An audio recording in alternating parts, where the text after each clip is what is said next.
Et c'est pourquoi je pense qu'il y a beaucoup de PME en France qui auront du mal à basculer. Hein. Hein. Le second, en fait, c'est l'environnement culturel ou judéo-chrétien de notre pays ne facilite pas. On a un focus absolument total sur l'erreur et on ne regarde que ce qui ne va pas bien, alors qu'il faut réussir à rompre avec tous ces codes et encourager l'erreur, la valoriser, la récompenser. Et ça, c'est un peu compliqué dans nos prismes de lecture conventionnels. Donc ça, je pense que ce sont vraiment des facteurs qui sont compliqués. Et puis après, il y a quelques petites phrases que je peux peut-être partager avec vous qui résonnent assez fortes en moi. Des phrases que parfois je déteste. La première, c'est seul on va plus vite, ensemble on va plus loin. Je la déteste, cette phrase. Mais qu'est-ce que c'est vrai, hein? Oui, ça me prenait 10 minutes avant, maintenant c'est 15 jours, mais qu'est-ce que ça ancre dans l'entreprise, ces choix. Donc ça, c'est un truc... voilà. Et donc je dis souvent que je suis sponsorisé par Prozac pour cette phrase-là. Une autre phrase que j'aime beaucoup, c'est j'ai envie que ça change, j'ai envie que beaucoup de choses changent, mais qu'est-ce que je suis prêt d'abord à changer en moi? Et ça, il faut comprendre ça. C'est fondamental.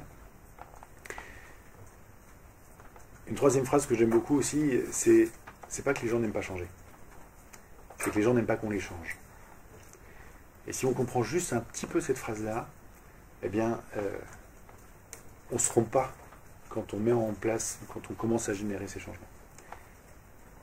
Et puis la quatrième, elle est assez difficilement compréhensible pour quelqu'un qui n'a pas vécu cet état, c'est que, mon Dieu, quels efforts il faut faire pour ne pas agir. Et ça, mais tant qu'on n'a pas vécu ça, mais je vous assure, c'est absolument insupportable.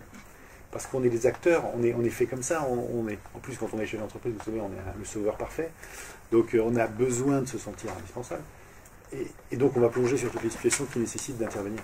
Et que d'efforts il faut faire pour ne pas faire les choses. C'est un peu compréhensible. J'ai du mal à la comprendre celle-là, mais quand on la vit, je vous laisse faire cette... Voilà.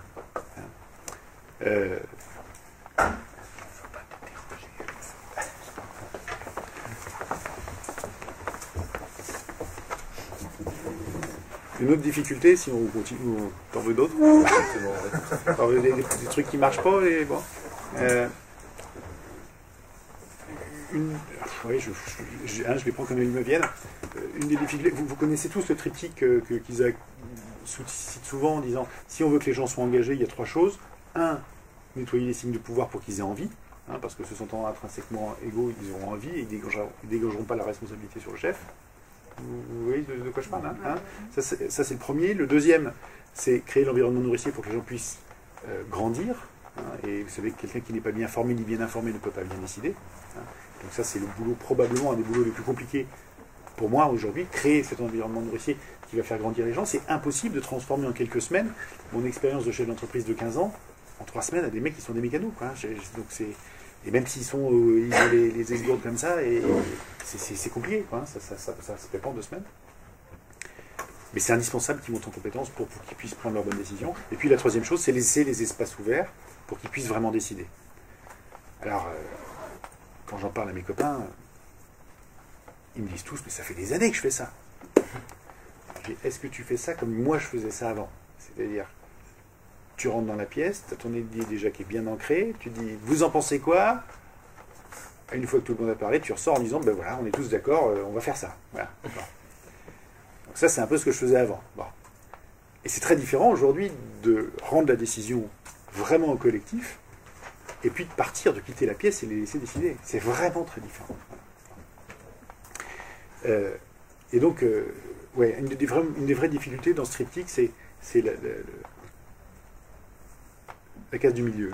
Faire en sorte que les gens puissent monter en compétences. Parce que, vous savez, dans tous les business, c'est un peu compliqué en ce moment, donc il faut vraiment se mettre sur le boulot. Et donc réussir à dégager du temps pour se former, s'informer, etc., c'est compliqué, surtout qu'on ne peut pas l'imposer. Et donc on peut juste suggérer. Voilà. Ça, c'est vraiment des choses qui sont qui peuvent être compliquées parfois. Voilà.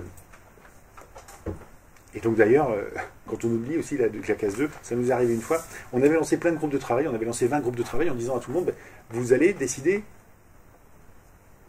tout le business, maintenant c'est vous qui allez trancher, l'augmentation des tarifs, les machins, Alors, donc, ils avaient tous envie, puisque 95% des gens s'étaient inscrits dans les groupes de travail, et puis on leur dit, ben, faites-le. Mais j'avais complètement oublié la case 2, la case montée en compétences. Et c'est pour ça que tous les groupes de travail se sont lamentablement gaufrés. Parce que les gens qui étaient des animateurs, c'était pour beaucoup des gens qui étaient des opérationnels, des mécanos, ils avaient parfois certains jamais organisé une seule réunion de leur vie. Et quand on leur dit, ok, ben, vous avez envie, ben, vous allez décider, ben, la marche était haute, quoi. Et donc, ben, j'avais oublié cette case 2. Faire en sorte qu'ils puissent monter en compétences pour pouvoir après prendre une décision. Voilà. Peut-être un autre point qui est vraiment plus actuel. Deux anecdotes. Une petite anecdote d'abord. Il y a 3 semaines, on a un gars. Alors nous, dans nos métiers, dans ce métier-là, puisque chez Innovon, on a plusieurs métiers. Et là, je vous parle du métier Chronoflex, qui est la boîte la plus grosse chez nous. On a des mécanos qui sont sur le terrain, qui ont des véhicules d'intervention, qui sont sur toute la France. On a 200 bonhommes sur le terrain. En France, c'est une cinquantaine d'interventions. Et on a 3 semaines, il y a un gars qui nous appelle en disant, est-ce que je pourrais entraîner des gamins au foot tous les mercredis après-midi et ne pas aller travailler? Première réaction. Bien sûr, avec plaisir, pourquoi pas. Et puis, bon, après ce rejet immédiat, difficilement contrôlable, ça va pas, non? On pense tout de suite que c'est une vraie opportunité pour échanger au moins. Et donc là, on réunit un groupe de volontaires, et puis on leur dit, ben, qu'est-ce que vous en pensez? Et puis, ben, naturellement, on fait 2 colonnes, go, no go. Et puis dans chaque colonne, on fait le plus et le moins. Et au bout d'un quart d'heure de réunion, il y a la colonne les moins, si jamais on y va, qui fait 2 fois la taille des autres, quoi. Donc, intellectuellement, c'était une connerie absolue. On immobilisait un outil de production, on dégradait nos délais d'intervention, on pétait notre rentabilité. Enfin, c'était la pire des conneries à faire. Et donc, au bout de la réunion, le consensus arrive vers ça. Et c'est un consensus, au fond, globalement, c'est ça. Bon, ben, ça, on peut pas. Voilà. Et là, Claudio, qui est un de nos collègues, dit, mais les gars, est-ce que vous vous rappelez ce qu'est notre première valeur? La performance par le bonheur. Est-ce que vous pensez qu'on va faire le bonheur du bonhomme, là, si on lui dit oh, tu as toujours tes congés, tu peux poser tous tes mercredis après-midi, toute l'année, si tu veux. Est-ce que vous pensez que ça va faire son bonheur? Bon, probablement pas trop. Alors, on a fait la deuxième partie de la réunion à l'envers, en disant, mais qu'est-ce qu'il faudrait pour qu'on arrive à répondre positivement? Et non plus en le cherchant vraiment.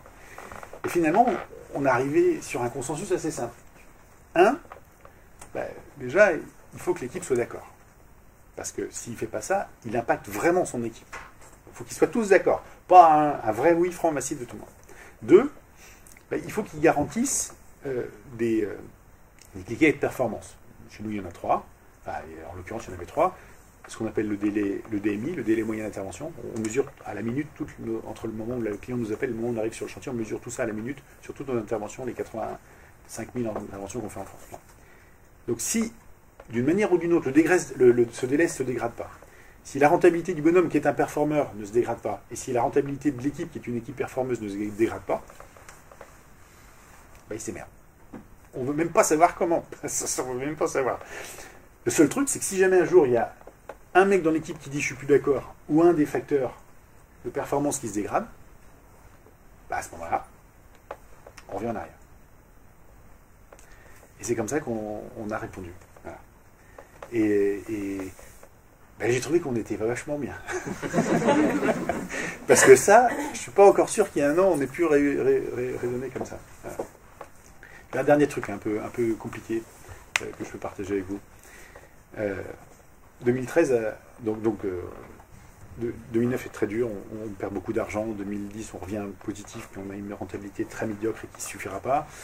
Là, on rencontre Jean-François, et puis on fait notre travail, mais bon, 2011, 2012. Et 2013, pour nous, c'est une bascule, on a atteint un certain niveau de maturité, on fait notre saut en parachute, et là, eh bien, on va mettre en place un système de rémunération où on va partager une partie de la valeur. Bon, c'est la règle des 3 x 15 chez nous. Et ça va changer le truc, puisque la boîte va augmenter de manière assez significative son chiffre d'affaires en 2013, on va prendre 15% sans absolument rien faire. Et on va surtout multiplier notre résultat par 4. Bon. Certes, on ne partait pas très haut, mais ça a donné beaucoup d'air. Bon. Et cet air, ben, il a été réinvesti tout de suite, puisqu'on a été voir les équipes, on est sur le terrain en disant on va sans doute gagner un peu de pognon cette année, qu'est-ce qu'on fait? Et c'est là qu'ils ont décidé, les mecs sur le terrain, qu'ils ont décidé d'embaucher 62 personnes. Bon. Donc on est début janvier, on a fait une bonne année l'année dernière, on a tout réinvesti dans le développement, et on recrute. Et les recrutements, globalement, hormis le fait qu'ils apprennent à recruter, puisque chez nous, ce ne sont plus les RH qui recrutent, mais ce sont le principe, c'est que toutes les équipes, ce sont les équipes qui accueillent qui recrutent. Voilà. Donc les RH sont là pour transférer les savoir-faire, mais c'est l'équipe qui accueille qui recrute. Donc ils apprennent, c'est une anecdote dure, très dure. Il y a un mec super là-bas, ça serait bien s'il venait chez nous, il vient chez nous, d'accord, il a 4 gosses, il démissionne, il est chez nous, puis on se rend compte au bout de 2 semaines que ne pourra jamais faire notre boulot. Ah ben quand il faut aller voir le bonhomme en lui disant dis donc, on va arrêter. Ah, c'est compliqué là. Quand on porte cette responsabilité sur le dos, c'est très compliqué. Donc là, ben voilà, la responsabilité, c'est pas que du plaisir. Donc il y a quelques moments comme ça où on est confronté à la réalité. Mais bref, globalement, ça se passe plutôt bien parce que tous les nouveaux sont plutôt rentables. Avant, quand on était dans notre première vie, c'était au 6e mois. Tous les nouveaux cette année, enfin 80% des nouveaux cette année ont été rentables au 2e mois. Voilà. Bien sélectionnés, bien formés, bien intégrés. Ça n'avait jamais été comme ça avant. Le seul truc, c'est que les anciens, eux, ils étaient un peu dans leur fauteuil de cuir, et les anciens, ils n'ont pas bougé beaucoup leurs fesses pour accueillir un nouveau, et donc il y a une dégradation forte de la rentabilité des anciens. Tout ça a été confronté avec un phénomène extrêmement dur pour nous, c'est que depuis les municipales, 65% du chiffre d'affaires de Chronoflex est lié à la commande publique. Donc on travaille avec les boîtes de BTP, les loueurs de matériel, etc. Et donc, depuis le 15 avril, pas le 14, pas le 16, depuis le 15 avril, le marché, il se tasse. Il se tasse vraiment. Et c'est pas tellement lié à notre performance, puisqu'on a 8000 clients actifs tous les ans sur toute la France et machin, donc on est bon. Donc on est comme l'intérim, on a un indicateur avancé des marchés. Bon. Et donc là, ça se pète la gueule, vraiment. Donc on a 62 mecs en plus à faire bouffer, et le marché s'affaisse. Et là, c'est compliqué. Là, c'est compliqué parce que forcément, les premiers réflexes, ça serait on serre les mains sur les rênes. C'est naturel. Et c'est pour ça que dans notre organisation, on fonctionne, on est 4 à animer le groupe, et sur les 4, moi, je ne suis pas dans l'exploitation. Il vaut mieux que j'y sois pas. Parce que je ne prends pas la charge émotionnelle de l'activité, le stress de l'activité. Et ça me permet, quand je les vois que tous les 3 ils sont complètement cramés, ça me permet d'aller les voir, de leur sortir la tête de l'eau, et de leur dire, ok, on reste sur nos rails, on ne change pas le cap. Voilà. Et c'est bien d'avoir quelqu'un qui ne vit pas cette charge pour pouvoir leur sortir la tête de l'eau de temps en temps. Bon. Parce qu'eux, ils mangent. Par contre, eux, ils mangent. Et donc là, on a... Bien sûr, on a peur, et finalement, c'est là où il ne faut pas vraiment replonger. Et la métaphore que je voudrais vous décrire, et j'arrêterai là-dessus, qui est probablement la plus compliquée des choses à faire chez nous, on sait que les périodes compliquées sont les meilleures périodes pour que les gens se rendent compte. Mais on sait aussi qu'elles sont dangereuses. Ils sont dangereux ces moments-là. Et donc la métaphore que je trouve la plus judicieuse, c'est ok, on est toute l'équipe là, on va tous monter dans l'avion et on va tous aller faire un saut en chute libre. La seule différence, pas en tandem, chacun solo, la seule différence c'est que dans la salle, on est 3 à savoir sauter. On est 3 à avoir sauté déjà. Et nous 3, on sait quand il faut sortir notre parachute. On le sait. Parce qu'on a déjà cette expérience. On monte, on est à 4000 pieds, et là, tout le monde saute. Et là, vous avez les papillons, enfin vous savez, ceux qui sont tout de suite adaptés dans ces environnements libérés, tout de suite, eux, ils comprennent qu'ils sont... Voilà. Ils voient que le sol se rapproche, ils savent que là, ils ont fait le diag, ok, maintenant, je tire, je saute, et je descends, et tout va bien. Mais la grande majorité de la boîte, elle ne fait pas ça.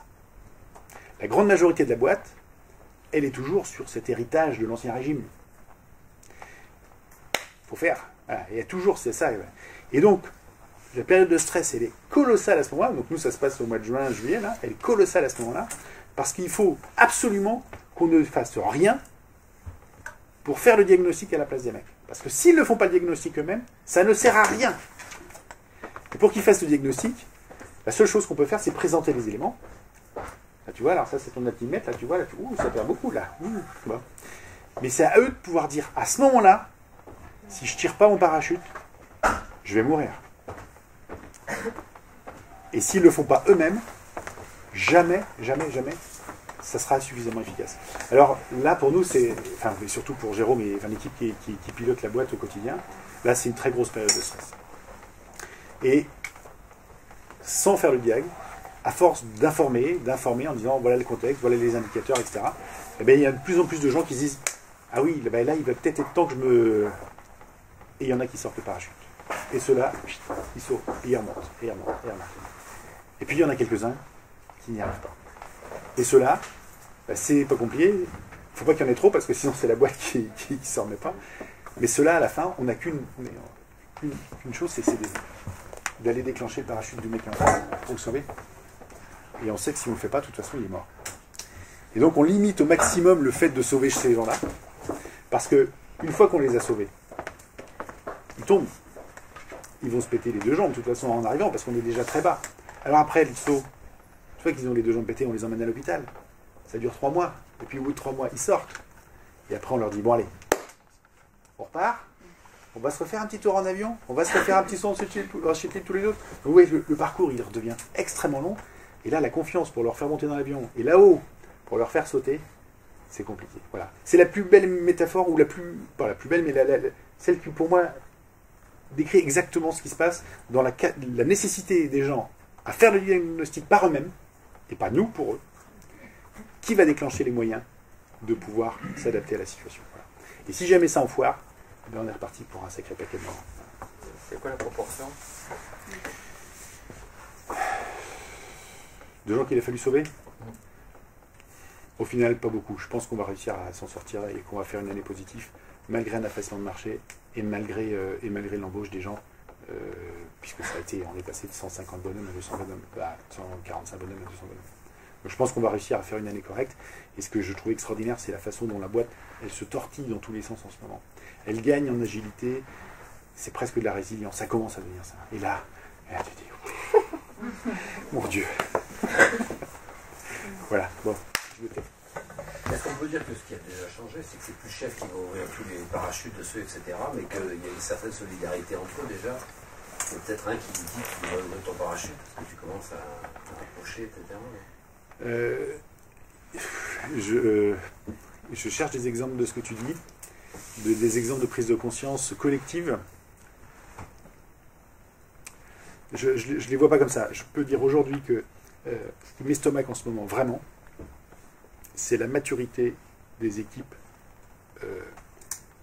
3 ans après la bascule. En fait, les capitaines chez nous, les capitaines sont les animateurs d'équipe, sont cooptés par leur père, et ils sont cooptés pour une durée de 3 ans. Il y a 3 ans, si vous vous rendez compte de la situation, les mecs, ils sont mécanos TP. Donc c'est pas mécanos en blanc dans les ateliers pour faire les voitures, c'est mécanos, on est dans la boue toute l'année. Et donc les mecs sont cooptés, et on leur avait jamais rien demandé, on leur dit maintenant, est-ce que tu veux animer l'équipe? Par faiblesse, ils disent pas non, et ils se retrouvent parachutés sur l'équipe. Et ce parcours-là, les gars, pendant 3 ans, c'est un truc de dingue. C'est un truc de dingue.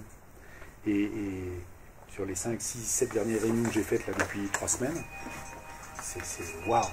Je suis bluffé, quoi. Je suis bluffé et c'en est émouvant parfois de voir que ça va. Il y en a qui sont complètement en vrac, il y en a encore quelques-unes qui sont complètement en vrac, mais de voir le niveau de solidarité dans la majorité des équipes. Les mecs me disent, c'est quoi leur force? C'est quoi vos forces? C'est quoi la puissance de votre équipe? L'esprit d'équipe. Mais c'est pas un, c'est 100% des mecs, le premier mot qui te sort, c'est ça.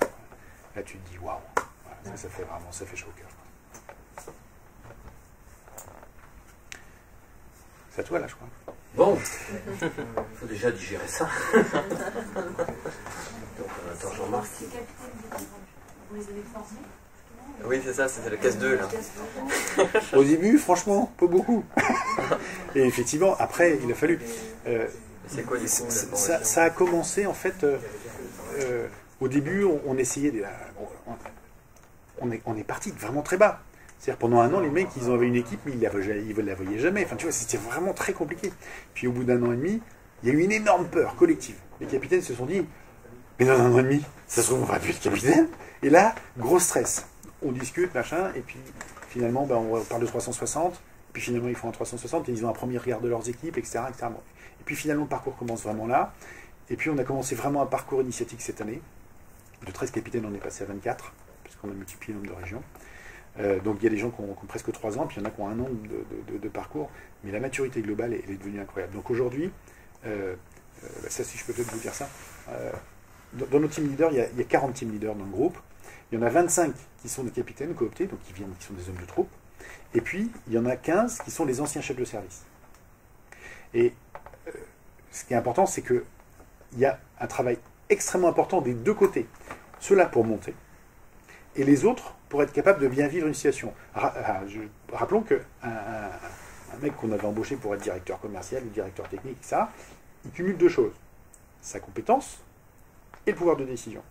Et là, ce qu'on a fait avec ces 15 personnes-là, c'est qu'on leur a demandé, pour faire très simple, de dissocier leurs compétences et leur pouvoir de décision pour rendre le pouvoir de décision au collectif. Et être capable de bien vivre cette situation-là, c'est compliqué. C'est hyper compliqué. Hein, on a identifié... je rentre là-dedans ou pas? On a identifié 4 comportements de ces gens-là. Le premier, ce sont ce qu'on appelle nous les papillons. Des gens qui tout de suite à l'aise dans cet environnement déploient, c'est les poules aux œufs d'or, si on peut prendre Isaac, la métaphore d'Isaac. Le deuxième chez nous, ce sont les paumés.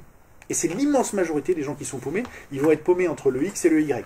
Hein, on prend McGregor, ils vont être paumés entre le commandement et le contrôle et l'entreprise libérée. Et eux, ils ne savent plus ce qu'ils peuvent dire, pas faire, ils sont paumés.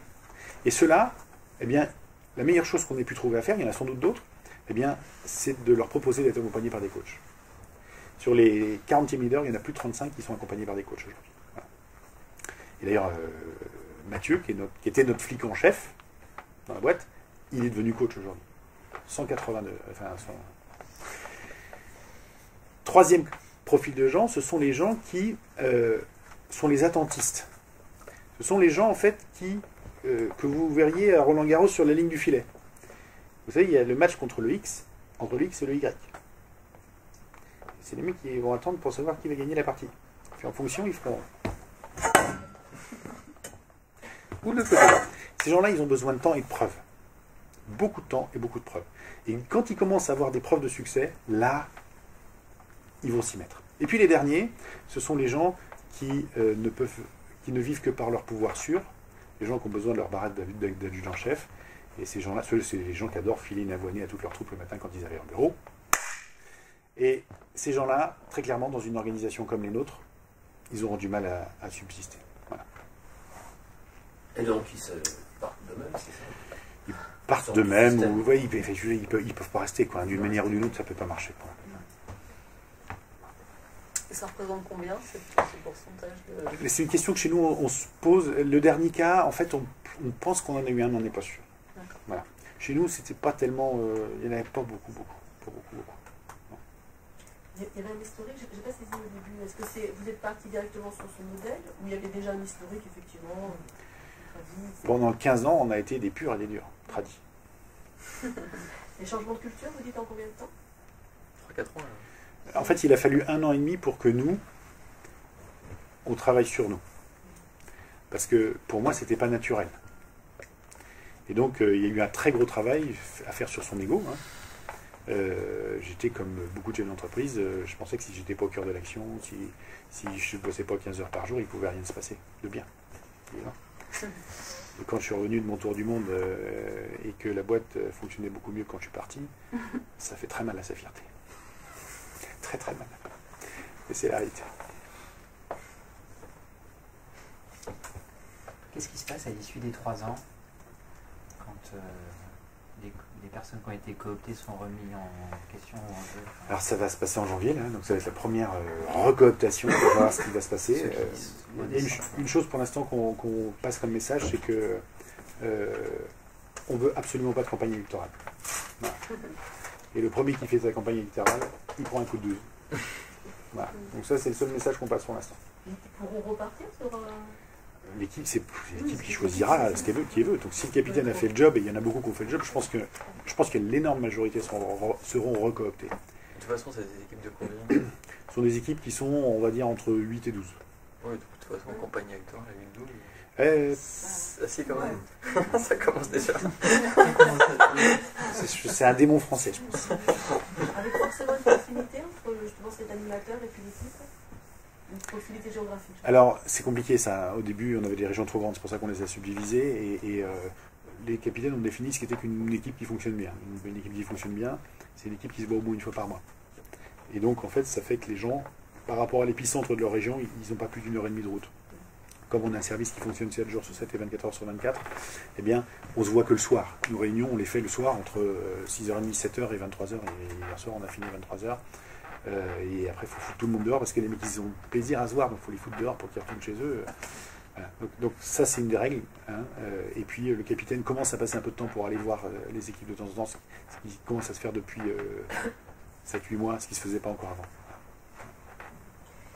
C'était juste sur Claudio, parce qu'il s'il y a d'autres Claudio, là il y en a un, mais si finalement, on a dit que moi, je fais de la fête, un autre, etc. Et donc sur l'équipe de 15, en fait, on pense que... donc on part sur une expérimentation, hein, et on a le droit à l'expérimentation, on a le droit de se prendre les pieds dans le tapis, ça c'est clair.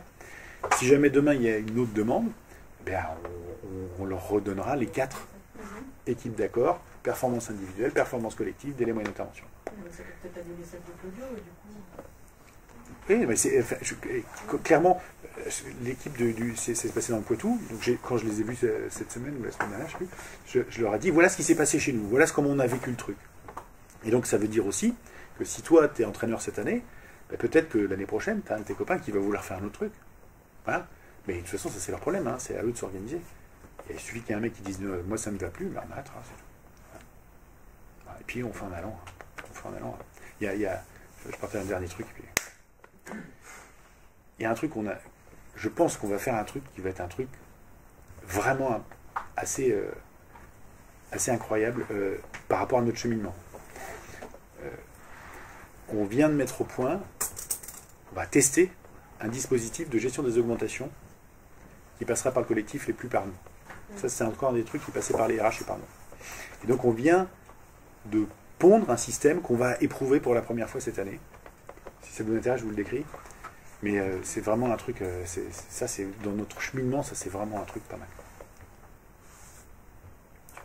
Oui.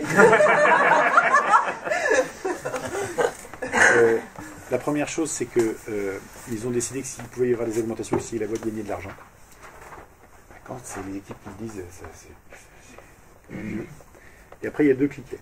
Il y a un cliquet égalitaire, mais on n'est pas un kibbutz, hein, on n'est pas une boîte égalitariste, mais il y a un cliquet égalitaire qu'ils ont souhaité, et un cliquet méritocrate. Le cliquet égalitaire, c'est on fait un rattrapage de l'inflation depuis la dernière augmentation, on calcule ça pour le plus bas salaire, et tout le monde prend la même somme. Si c'est 15 euros, c'est 15 euros pour tout le monde. Deuxième cliquet, c'est un cliquet méritocrate. Alors là, c'est un peu plus complexe. On va élire un comité de sages, 3 du terrain, 2 du siège. Ce comité de sages sera élu simplement... Alors, on utilise beaucoup les applications Google, donc c'est hyper facile. Tu mets la liste des salariés là-dessus, tu envoies ça à tout le monde en disant vous cliquez sur 5 mecs. Facilissime. Et donc, on aura un scoring, on ira voir les 5 premiers en disant bon, ben, vous voulez ou vous voulez pas. Bon, ben, on passe aux 5 suivants, enfin bref. Et donc, on prendra les 5 qui acceptent d'être dans ce comité de rémunération, si on veut, dans le comité de sages. Ça, c'est le premier truc. On les met de côté. Ensuite, on balance un message à tout le monde en disant voilà la liste de tous les salariés. Est-ce que vous pouvez cliquer sur les 5, alors ça, on a réfléchi longtemps sur cette phrase, sur les 5 plus grands contributeurs de la vision. On n'a pas trouvé d'autre chose que ça. Les 5 plus grands contributeurs de la vision. Ce n'est pas les 5 performeurs, parce qu'il y en a qui font du fric et puis il y en a qui en économisent. Enfin, donc c'est les 5 plus grands performeurs de la vision. La vision, c'est quoi déjà? Ah, il y en a une par société. Ah, d'accord. Donc, citez les 5 plus grands contributeurs de la vision, avec au maximum un dans votre équipe. Pour pas que demain, les grands services s'auto-alimentent en augmentation. Donc, par exemple, je peux me mettre moi si j'ai envie. D'accord? Donc, je peux mettre 5 personnes. Et donc, ça va faire un premier scoring. On va donner une enveloppe d'augmentation au collectif, qui sera un jour mécanisée, mais comme les résultats seront pas aussi important que l'année dernière, on va la forcer en fait cette année, je pense. Et donc ils verront s'ils veulent récompenser les 10 premiers, les 50 premiers ou les 100 premiers en fonction de la liste, ça sera à eux de voir la cohérence, est-ce qu'ils veulent donner un petit peu à beaucoup ou est-ce qu'ils veulent donner un peu moins. Ils y réfléchiront. C'est juste l'augmentation bonus ou c'est l'augmentation salaire? Salaire. Salaire. L'augmentation, enfin le bonus, tu sais, chez nous, c'est 15% tous les semestres pour tout le monde à part égale. D'accord. Donc ça, c'est l'action collective. Ouais. Et il y aura un volet de rattrapage. C'est-à-dire que ça permet de récompenser les gens qui sont visibles. Mais il y a aussi des gens qui sont contributeurs forts, mais qui ne sont pas visibles. Et donc le deuxième cliquet, c'est de dire à chacun dans la boîte, vous avez la possibilité d'envoyer une lettre, un mail, pour dire Josette Michu, là, qui est cachée sous l'escalier, elle fait pas de bruit, mais elle envoie du bois. Et elle, il faut la récompenser. Et donc, ça sera au comité de sages de voir ce qu'ils veulent repêcher, et puis recoller dans le truc. Et au final, ils publieront tout ça. Voilà. Et donc, pendant cette première phase, on les accompagnera, entre guillemets, avec une personne des RH qui n'aura pas de droit de vote, mais qui sera là juste pour transférer du savoir-faire, parce que l'équipe n'aura jamais fait ça. Et puis, il y aura aussi un membre de notre team, on est 4 au niveau du groupe, il y aura un de nous qui sera là pour veiller à la bienveillance, voilà, à l'état d'esprit dans lequel ça sera fait. Hein. Par exemple, la cooptation des capitaines, on s'est rendu compte qu'il fallait absolument qu'on soit là quand ça se passe. Parce qu'il y a eu 2 cooptations qui ont été faites quand on n'était pas là, et il y en a une qui s'est barrée en sucette. Donc on est là pour garantir, hein, le rôle de gardien qu'Isaac évoque souvent, on est là pour faire les gardiens, être les gardiens du temps, du bon esprit, des valeurs dans ces cas-là. Juste une petite question, parce que en fait, on parle souvent des augmentations, mais qu'est-ce qui se passe quand on a quelqu'un qui arrive à un niveau de rémunération et qui à un moment donné ne contribue plus à la hauteur de la rémunération? Ça, c'est des choses qui se produisent. Dans les grandes banques.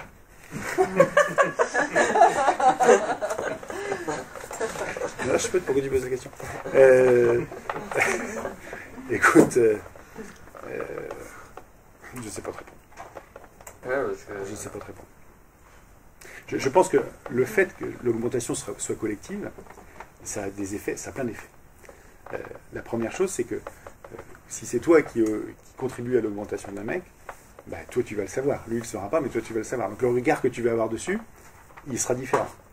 Et puis l'autre chose, c'est que le regard collectif du mec, parce que tout le monde saura qui a pris des augmentations, le regard collectif autour de ce mec-là, donc à la fois il ne va pas vouloir décevoir, je pense, le collectif. Donc en fait il y a une espèce de truc, alors on va voir, ça fait tout péter la gueule, hein, mais on va voir ce que ça va donner. Voilà. On va s'essayer. Toutes les rémunérations sont publiques? Non, pas du tout. Pas du tout. Les augmentations le sont. Alors je pense que les augmentations le seront, mais on a encore beaucoup de freins par rapport à ça. En interne, on a dit, enfin, je pense que je dis souvent que je pense que si on était une boîte américaine, je pense que le salaire serait affiché depuis longtemps. Bon. Et vous avez l'air un super poste de Laurence Vallée, pour ceux qui ont vu sur la transparence des rémunérations. Laurence, elle a fait un truc super il y a 3 jours. Mais qu'est-ce que c'est compliqué de parler de pognon dans nos pays, quoi. Qu'est-ce que c'est compliqué. En tout cas, le système que tu as mis en place, ça me fait penser à Morningstar. Alors on s'est inspiré, hein. Morningstar, ça fait clairement penser à ça. Ce qui est drôle, c'est que Poup va remettre la même chose aussi. On en a parlé avec Mehdi il n'y a pas très longtemps, on a parlé de tout ça. Ouais. Alors ça, ce qui est étonnant, c'est que quand on en parle à des patrons à l'ancienne, ils disent, attendez, les gens vont s'augmenter dans des façons incroyables. Et en fait, au bout d'un moment, c'est l'inverse. C'est-à-dire, comme il y a des gens qui sont discrets, on est obligé de faire des comités pour aller trouver ceux qui sont sous l'escalier pour les augmenter. Et si vous prenez Semco, 75% des gens chez Semco choisissent le REM. Alors, ils ont un contexte juridique qui n'a rien à voir, un droit du travail qui n'a rien à voir avec le nôtre. Mais c'est vraiment, alors il y a 25 ans, ils étaient à 15%, je crois, et là, ils sont arrivés, en ce moment, ils sont à 75%. Mais évidemment, quand on partit, il y a toujours une c'est une affiche. C'est-à-dire tout le monde sait qu'elle est. Exactement, ouais, c'est pour ça qu'en France, c'est à mon avis, régulation naturelle qui se met. Exactement. La cooptation, le fait de pouvoir renouveler les mêmes personnes, est-ce qu'à terme, si on passe ça dans le temps, genre le nombre de mandats, ça ne va pas remettre de la hiérarchie? Alors plusieurs fois, en fait, il y a des capitaines qui ont été malmenés par leurs équipes. Plusieurs fois. Et à chaque fois, en fait, je vais répondre après à la question, mais le premier élément, c'est que et très naturellement, les capitaines, ils ont accepté. Ils n'ont pas demandé, déjà. Hein, ils n'ont pas demandé, ils ont accepté cette mission. Et à chaque fois que certains ont été mis en difficulté, il y en a un qui s'est barré vraiment, mais, parce que là, vraiment, c'était compliqué. Mais sinon, à chaque fois, les capitaines naturellement, c'est arrivé 5 ou 6 fois, ont remis leur mandat sur la table en disant, les gars, ok, j'entends, je ne fais pas bien les choses, peut-être que ça ne vous convient pas, je suis désolé. Voilà, là, je vous remets mon mandat. Et, sauf le dernier cas là, qui s'est passé assez récemment, à chaque fois, les mecs ont été reconduits. Ça a été juste un problème de com à un moment, il y avait besoin de parler, machin, et à chaque fois, ils ont été reconduits. Donc ça, c'est le premier point. Le deuxième point, c'est que théoriquement, si on continue notre croissance, on va continuer de créer des régions, etc. On cherche à travailler en fait chez nous sur les parcours de vie. Dans une entreprise pyramidale, l'évolution, c'est la place de son chef. Voilà. Faire le plus vite possible à taper la place de son chef. Mais dans une boîte qui est plate, c'est compliqué. Chez nous, on a trois niveaux hiérarchiques. Il y a les équipiers, les team leaders, et il y a l'équipe du groupe. Quoi. Voilà. Donc, ça fait 3 niveaux, donc ça peut être un peu compliqué. Alors, la première chose, c'est qu'on travaille beaucoup sur les parcours de vie. Et donc, un gars qui rentre mécano, il peut être demain formateur, il peut être capitaine, il peut comment dire, prendre une fille. On a par exemple le patron de la Nouvelle-Calédonie aujourd'hui, qui est un gars, et qui fait un boulot de fou. Voilà, le gars qu'on a mis en local à la tête de Nouvelle-Calédonie, qui était un local, il a été vraiment, il a foutu la boîte par terre. On a fait un appel en France en disant, les gars, est-ce qu'il y a quelqu'un qui veut aller vivre en Nouvelle-Calédonie? Il y a eu 3 candidats. On est associé là-bas en Nouvelle-Calédonie, et lui, il est sorti du lot, il est parti, il a pris ses clics, ses claques, sa famille. En 3 semaines, il a refoutu la boîte, comme ça. Et la boîte, aujourd'hui, c'est un ovni, quoi. Donc ça, c'est des parcours de vie qui peuvent être faits, et on a l'avantage d'être dans plein d'endroits, et ça, c'est vraiment super. Mais c'est pas tout. On a un truc qu'on réinitialise cette année, qu'on avait avant la crise, et qu'on réinitialise cette année, qui s'appelle InLab, et dont l'objectif, en fait, alors, j'ai oublié, les commerciaux, tous les commerciaux de premier qu'on appelle les TC chez nous, sont tous des anciens mécanos. Tous. Parce qu'on est dans un métier un peu technique, et donc quand on voit un gars qui sait de quoi il parle, c'est beaucoup plus facile. Et donc on a un autre truc qui s'appelle InLab. On a notre première nouvelle séance dans une semaine ou 2. Et là, on propose à tous les gens de la boîte qui ont un projet de nouveau business qui correspond à la vision groupe, la passion d'entreprendre différemment pour la réussite de nos clients, ça c'est la vision de notre groupe. Tous ceux qui ont un projet de business, ils peuvent venir le proposer. La seule chose, c'est qu'il faut que ça soit différent de ce qui existe sur le marché. Voilà. Et s'il est convaincu et convaincant, eh bien, première étape, on va mettre à disposition les moyens du groupe pour qu'il formalise son projet, la com, le juridique, le machin, etc.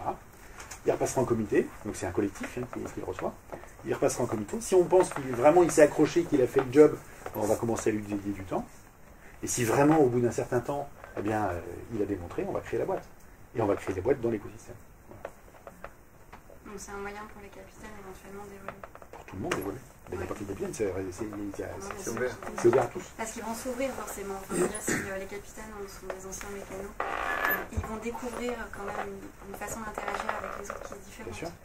Donc c'est ça qui me dit, voilà, du coup ils vont toucher un semblant de pouvoir malgré tout, et ça peut modifier leur regard. C'est un peu le fond de ma question. Ouais, et c'est vrai qu'on est là aussi quand même. C'est-à-dire que nous, notre rôle de gardien, en fait, je pense que je supporterais assez mal que quelqu'un tente de rétablir un truc là-dedans qui est un truc hiérarchique. Ouais. Et je pense que je ne l'accepterais pas très Vous longtemps. veillez au grain, quoi. Ça, je serais assez C'est vite ça, énervé. ouais, d'accord. Vu le travail accompli, je comprends. Donc ouais, je ne suis pas tellement inquiet là-dessus. D'accord, merci. Est-ce que vous travaillez avec les instances représentatives du personnel? Comment vous Et quoi?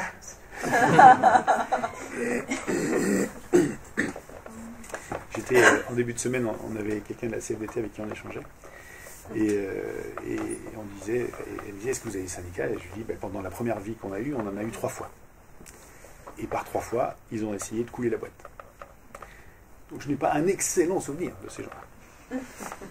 Au demeurant, je pense qu'il y en a plein qui sont en train de réfléchir vraiment à leur mission en ce moment. Voilà, j'ai pu échanger vraiment avec beaucoup de gens qui sont vraiment... Alors ils vont avoir beaucoup de problèmes parce que le mécanisme de l'entreprise libérée, si on va au bout, il n'y en a plus besoin. Donc ça veut dire à un moment, ils auront quelque part accompli leur mission, d'accord? Et puis de l'autre côté, ils vont perdre leur pouvoir. Parce que vous pouvez tous regarder le film Question de confiance, vous vous rappelez tous à la fin, quand il y a les méga CGT qui tractent, et que les autres ils prennent le truc, et tous les salariés de chez Fabi ils prennent, et ils mettent à la poubelle le tract, et ils demandent au gars de la CGT en disant, mais pourquoi ça marche pas le syndicalisme chez Fabi? Et le mec il a une phrase extraordinaire. C'est une entreprise qui a réussi à faire en sorte que les salariés s'auto-exploitent. Je ne sais pas où il l'a cherché celle-là, mais c'est quand même... il est fort. Hein. Il est très fort lui. Donc je pense que effectivement, alors chez nous comment ça se passe?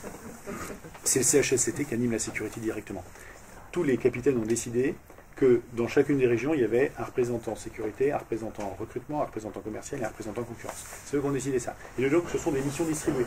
Donc, en fait, le rôle de responsable du capitaine, c'est vraiment super dilué, quoi. Dans toutes les équipes, il y a souvent un formateur, un mec qui s'occupe de la sécu. Donc, c'est vraiment une équipe qui partage des rôles et tout ça, c'est plutôt sympa. Bon. Donc, c'est le CHSCT qui anime directement les mesures de sécurité.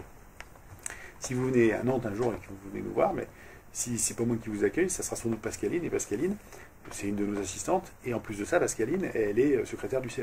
Voilà. Bon. Donc, il y a pas, on sort de la lutte des classes, quoi. Hein. Les enjeux sont plus les mêmes, quoi. Hein. Donc, pour moi, donc ça va être très intéressant de voir les syndicats réagir. Je pense que je vais aller échanger avec les gens de la CFDT bientôt, là, avec leur comité de... Voilà. Et j'ai très envie, parce que qu'on rentre un petit peu dans le fond des choses avec eux pour voir comment ils vont réagir. Parce qu'il va y avoir cette ambiguïté qui, à mon avis, va être assez forte à un moment.